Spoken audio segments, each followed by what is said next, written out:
Every time you walk through your neighborhood, you see it. Crime, poverty, broken systems, neglected people. Most men notice. Weak men complain.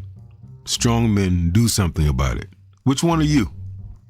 Rule number 15 of Wise OG's Rules for Strong Men says, a strong man makes himself useful. Not loud, not overly emotional, useful. Today I'm giving you 7 practical ways to empower your community, starting immediately, and it doesn't take a lot of money, it doesn't take expert knowledge. Number 1, organize a town hall meeting. Bring people together at the local church, school, or maybe community center. Every movement begins with organized conversation. If there's no unity, no strategy. If there's no strategy, there's no change. You don't need permission, you just need initiative. This could be the start of a movement or campaign to create change in your neighborhood. Number 2, organize a fundraiser. Find an organization already doing the work you're interested in. Let online crowdfunding platforms like GoFundMe do all the fundraising work for you. Number 3, start or join an organization. Stop trying to do everything alone. If a group exists doing the work you're interested in, join it. If that group does not exist, create it. Number 4, understand that everybody debates the presidential campaigns, but real power is often local.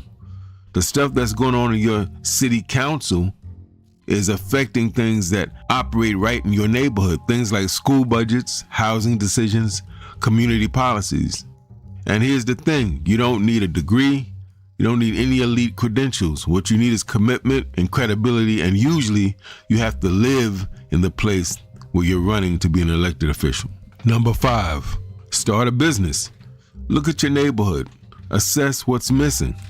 Food options, childcare, services, products. A business doesn't just make money, it creates jobs, access, and stability.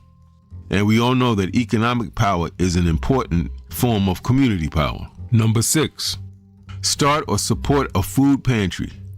In a country with abundance, people are still starving.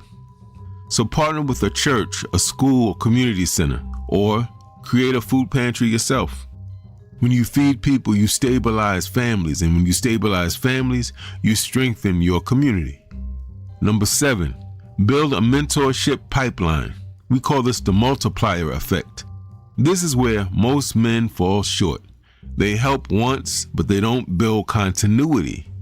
Start mentoring young men. Teach them the skills that you have. Share the wisdom you have. Talk about the experiences you had. Give them discipline. Give them standards. Then train them to mentor others. That's how you create generational impact. And that's how you create a legacy. Weak men wait for solutions, thinking somebody's going to save them. Strong men already know nobody's coming to save them, so they build their own systems. Your community doesn't need more opinions, more critiques. It needs more organized, disciplined, consistent men of action. Start with one of these ideas. Stay consistent and build from there. And if you're serious about becoming a stronger, more useful man, please subscribe, because we don't just talk here, we build. Wise OG out.